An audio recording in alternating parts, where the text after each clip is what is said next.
Hello बच्चों, स्वागत है आपका गुरुवर सरस्वती हायर सेकेंडरी स्कूल के इस नए वीडियो में।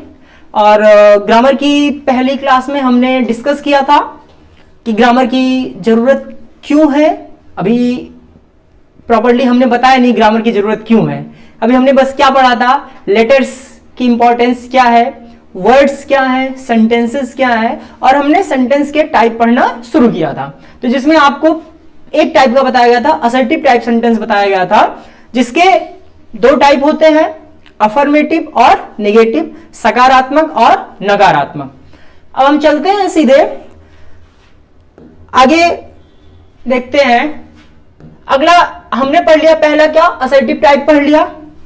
जो दूसरा प्रकार पढ़ेगा आपका वो प्रश्नवाचक या फिर इंट्रोगेटिव सेंटेंस, प्रश्नवाचक या फिर इंट्रोगेटिव सेंटेंस।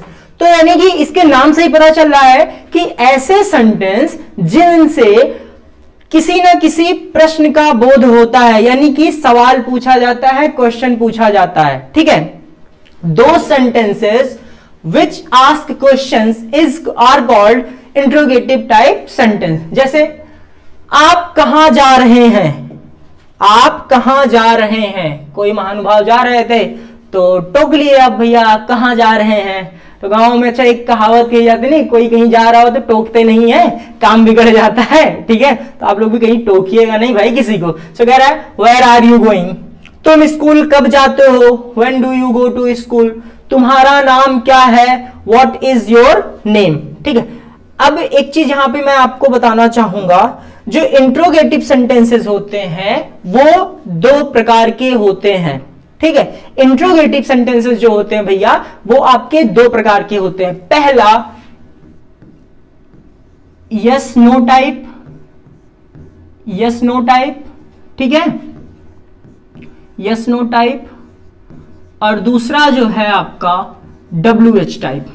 ये जो पहला प्रकार है वो यस नो टाइप, और जो दूसरा है वो आपका क्या है, WH टाइप। ठीक है, यस नो टाइप और WH टाइप। अब दोनों में डिफरेंस क्या है समझिए।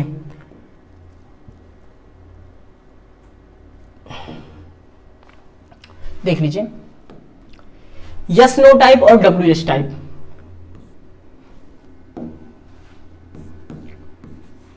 यस नो टाइप, ठीक है, पहला है, और दूसरा क्या है, WH टाइप, WH टाइप। देखो, आप जब किसी से क्वेश्चन पूछोगे, ठीक है, ध्यान से समझिएगा, जब आप किसी से क्वेश्चन पूछोगे तो आपको जवाब मिलेंगे। ठीक है, जैसे जवाब दो प्रकार के हो सकते हैं, यानी कि कुछ क्वेश्चंस ऐसे होते हैं जिनका हमें जवाब हां या ना में देना रहता है। जैसे do you go to school, क्या तुम स्कूल जाते हो, समझिए। पहला है जैसे do you go to school. ठीक है, एक क्वेश्चन पूछा गया है कि क्या आप विद्यालय, क्या आप विद्यालय जाते हैं। ठीक है, ये सवाल पूछ रहे हैं, कोई महानुभाव है वो आपसे सवाल पूछ रहे हैं कि क्या भाई, क्या आप विद्यालय जाते हैं। तो आप इसका जवाब क्या दोगे। अगर आप विद्यालय जाते हैं तो आप क्या कहोगे, हां मैं विद्यालय जाता हूं, yes I go to school. ठीक है, नहीं अगर जाते होंगे तो आप क्या कहेंगे, no I do not go to school, नहीं मैं विद्यालय नहीं जाता हूं। ठीक है, यानी कि सवाल था लेकिन इसका जवाब आप सिर्फ हां या ना में भी दे सकते थे, इतने में काम चल सकता है। किसी ने पूछा क्या तुमने खाना खाया, हां, यानी कि वो समझ गया कि आपने खाना खाया है। नहीं खाया तो आप कहोगे क्या, ना। ठीक, लेकिन कुछ सवाल ऐसे होते हैं जिनका जवाब आप सीधे हां या ना में नहीं दे सकते हैं। बहुत छोटा सा, घर में अगर रिश्तेदार आते हैं छोटे बच्चे से, जो अगर कोई छोटा बच्चा होता है 3-4 साल का, तो उससे पूछेंगे यहाँ हो बाबू तुम्हारा क्या नाम है, व्हाट इज योर नेम।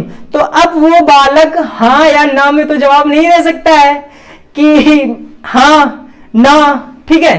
तो उसको क्या करना पड़ेगा भैया, जैसे पूछा what is your name, what is your name, ठीक है भाई। तो उसको जवाब देना पड़ेगा। मुझसे किसी ने पूछा होता तो मैं क्या बोलता भाई, माई नेम इज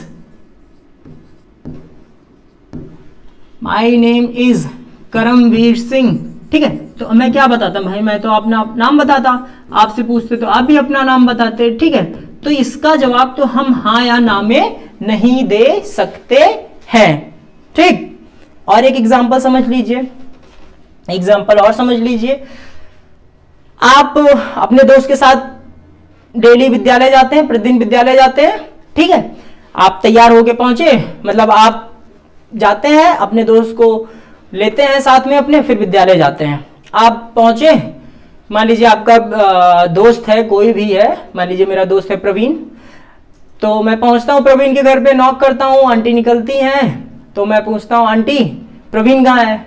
तो आंटी जवाब देती हैं कि भैया आज वो स्कूल नहीं जाएगा। अच्छा देखो, जैसे ही आंटी ने कहा आज प्रवीण स्कूल नहीं जाएगा, ठीक है, तुरंत आपके मन में एक सवाल और पैदा हुआ, आंटी क्यों नहीं जाएगा, ठीक है।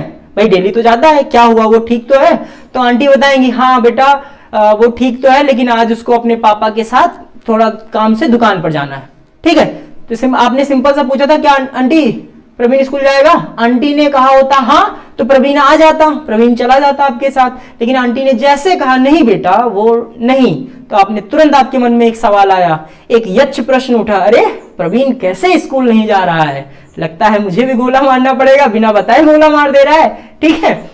चलिए, तो उम्मीद करते हैं कि आपको इंट्रोगेटिव टाइप सेंटेंस समझ में आ गया। अच्छा एक चीज यहां पे मैं पहले ही बता दे रहा हूं, आप लोग जब भी ट्रांसलेशन कीजिएगा, हम टेंस जब पढ़ाएंगे तो टेंस में भी आपका इंट्रोगेटिव टाइप सेंटेंस होते हैं। एक गलती जो मैंने ऑब्जर्व की है बच्चे बहुत ज्यादा करते हैं, और वो गलती ये है कि इंट्रोगेटिव साइन का यूज ना करना, ठीक है। इंट्रोगेटिव जो साइन है इसका यूज ना करना, ये बच्चे प्रायः करते रहते हैं, ठीक है। मोस्ट ऑफ द टाइम इसको करते हैं बच्चे, तो इस बात को ध्यान रखिएगा आप लोग भी भाई, ठीक है। तो असर्टिव हो गया, असर्टिव के दो टाइप, अफर्मेटिव और निगेटिव। फिर हमारा क्या हो गया, इंट्रोगेटिव। और अब हमको देखना है क्या, चलिए भाई अगली स्लाइड पे आया जाए। आज्ञावाचक यानी कि इंपरेटिव सेंटेंस, नाम से ही पता चल जा रहा है। अब हिंदी में उसका सबकी मीनिंग याद रखे रहो ना, आपको कोई डिफिकल्टी ही नहीं होगी, ठीक है। इंपरेटिव यानी कि आज्ञावाचक, आज्ञावाचक वाक्य यानी कि ऐसे वाक्य जिसमें कोई आज्ञा दी जा रही हो, प्रार्थना या उपदेश, आदेश दिया जा रहा हो, वो क्या करें, यानी कि ऑर्डर, कमांड, सजेशन, ठीक है। Order, command, suggestion, such sentences in which there is any order, command और suggestion, those type of sentences are called imperative sentence. अब देखिए पहला क्या है, यहां से बाहर जाओ। टीचर गुस्सा हुआ, आप क्लास में कोई बदमाशी कर रहे हैं, टीचर गुस्सा हुआ, तो टीचर ने कहा क्या, get out of here, get out of the class, class से क्या हो, बाहर जाओ, तुरंत निकलो, ठीक है। तो क्या दिया गया यहां पर, एक आदेश दिया गया, ठीक है। फिर अगला है, तुम्हें स्कूल जाना पड़ेगा, ठीक है, तुम्हें स्कूल जाना पड़ेगा, तुम्हें स्कूल जाना पड़ेगा। You have to go to school, you have to go to school. ये क्या दी जा रही है, आज्ञा दी जा रही है। पापा कह रहे हैं, आज्ञा कह सकते हो आप या आदेश भी कह सकते हो। पापा कह रहे हैं कि नहीं, तुम कह रहे नहीं पापा आज तबीयत खराब है, आज स्कूल ना जाए। पापा कह रहे नहीं, तुम्हें स्कूल आज जाना ही पड़ेगा, ये मेरी क्या है, आज्ञा है, ठीक है। तुम्हें यहां से जाना चाहिए, you should go from here. प्रार्थना कर रहे हैं कि जैसे आपका दोस्त आ गया है, बड़ी देर से आपके घर में कोई नहीं था, मस्ती कर रहे थे, पता चला पेरेंट्स आ गए, तो कह रहे हो भाई यार अब तुमको यहाँ से जाना चाहिए, पापा देख लेंगे कि हम लोग यहाँ पे इतना हो हल्ला कर रहे थे तो पापा गुस्सा करेंगे, तो दोस्त कह रहे हैं यार छोड़ो क्या करेंगे पापा, ठीक है। तो इस तरीके से कंडीशन सबके साथ बनती है। तो क्या कर रहे हैं, you should go from here, तुम्हें यहां से जाना चाहिए, प्रार्थना कर रहे हैं, ठीक। एक और होता है ऑप्टेटिव सेंटेंस, ठीक है, इसमें लिखा नहीं हुआ है, आप लोग देख लीजिए थोड़ा सा, ऑप्टेटिव सेंटेंस, ठीक है, ऑप्टेटिव सेंटेंस, ऑप्टेटिव सेंटेंस। इसमें क्या होता है, जैसे हम लोग क्या करते हैं, इसमें ब्लेसिंग या फिर कर्स, यानी कि आशीर्वाद या फिर क्या श्राप दिया जाता है, बद्दुआ दी जाती है। हम लोग विश करते हैं, अपने मन की फीलिंग्स को क्या करते हैं, एक्सप्रेस करते हैं, that happy birthday to you, या फिर wish you a very happy wedding anniversary, ठीक है, wish you a very prosperous life ahead, ठीक। फिर कहते हैं आपने बुजुर्गों का पैर छुआ तो कहते हैं भगवान तुम्हारा भला करे, मे गॉड ब्लेस यू, ठीक। लेकिन कोई गुस्से में आ गया तो कहेगा may you go to hell, may you go to hell, भगवान करे तुम नरक में जाओ, ठीक है। कुछ ऐसा काम आपने उनके साथ कर दिया, किसी के साथ शैतानी कर दिया, किसी का मन दुखी कर दिया, तो किसी का मन मत दुखी कीजिएगा भाई, ठीक है, सबकी दुआएं लेते चलिए। तो ऐसे सेंटेंस जो हो जाएंगे ऑप्टेटिव टाइप सेंटेंस में चले जाएंगे, बहुत ज्यादा प्राय पूछे नहीं जाते हैं लेकिन आपको जानना जरूरी है, ठीक।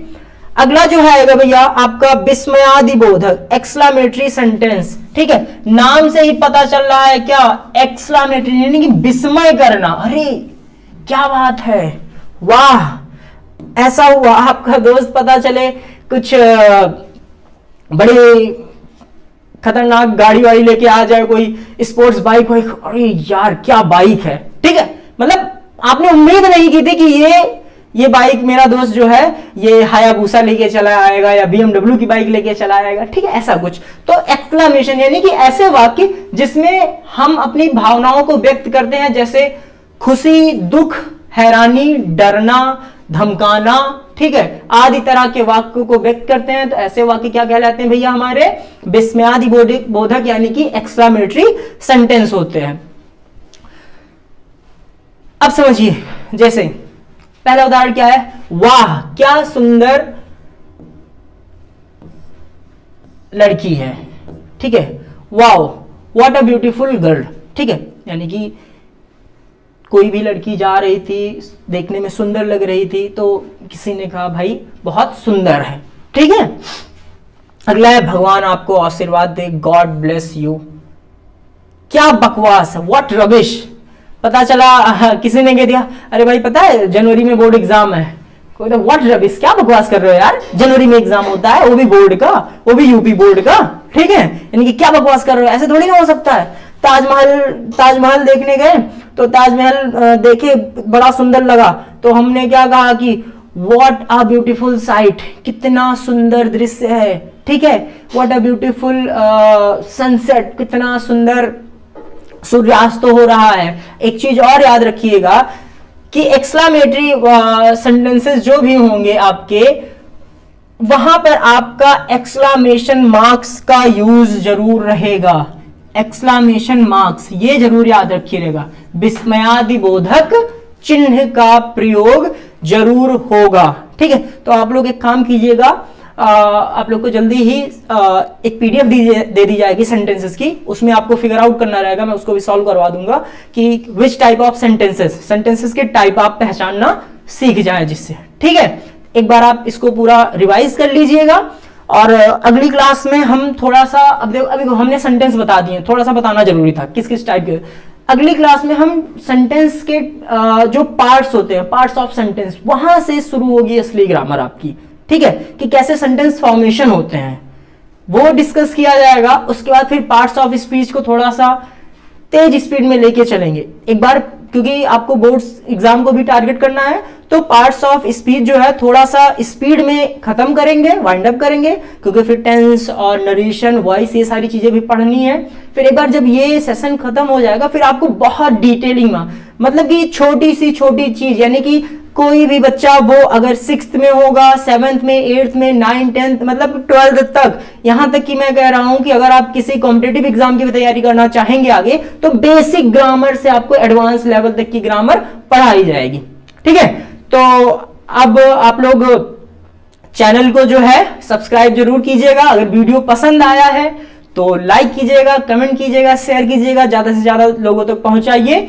और एक चीज और, अगर आप लोग को कंटेंट पसंद आ रहा है तो अपनी राय जरूर दीजिए। ठीक है, कुछ कमी हो रही है वो भी बताइए। देखिए हम लोग आप ही लोग से हैं, ठीक है, आप लोग बताएंगे क्योंकि भाई इंसान है, सबसे गलती में भी हो सकती है। तो आप लोग बताइए क्या गलती हो रही है, क्या नहीं हो रही है, और चैनल को जरूर सब्सक्राइब कीजिए, शेयर कीजिए।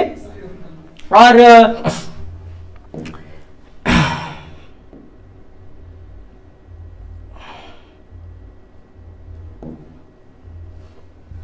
एक चीज और आप लोग ध्यान रखिएगा कि अगर आप लोग इस वीडियो को ज्यादा से ज्यादा व्यू दे रहे हैं, अपना प्यार दे रहे हैं, तो जैसे मैंने आपको पहले बताया था ना कि वर्ड्स बहुत इंपॉर्टेंट होते हैं, वोकैबुलरी बहुत इंपॉर्टेंट होती है। तो आप लोग को वोकैबुलरी की एक अलग से सेक्शन दी जाएगी, लेकिन वो पता चलना चाहिए कि हाँ आप लोग को पसंद आ रही हैं चीजें। ठीक है, तो वोकैबुलरी की ऐसी क्लासेस दी जाएंगी कि आप एक बार वो वर्ड्स देखोगे तो दोबारा फिर उसको भूलेगा नहीं। मतलब सपने में भी कोई पूछ लेगा भाई वैलिएंट मतलब बताओ, अरे बहादुर होता है भाई, सेलुब्रियस मतलब अरे भाई हेल्दी होता है। ठीक है, ऐसी ऐसी ट्रिक्स नहीं, वो चीजें आपके दिमाग में बैठेंगी, ऐसे बताई जाएगा, रटना नहीं रहेगा आपको। वो जितने भी वर्ड्स रहेंगे ना आपके दिमाग में फिक्स कर दिया जाएगा, इंस्टॉल कर दिया जाएगा। वो आप चाहोगे भी डिलीट करना तो नहीं कर पाओगे। ठीक है, चलिए इसी के साथ आज की क्लास को वाइंड अप करते हैं और अपनी तैयारी को जारी रखिएगा। थैंक यू, जय हिंद, जय भारत।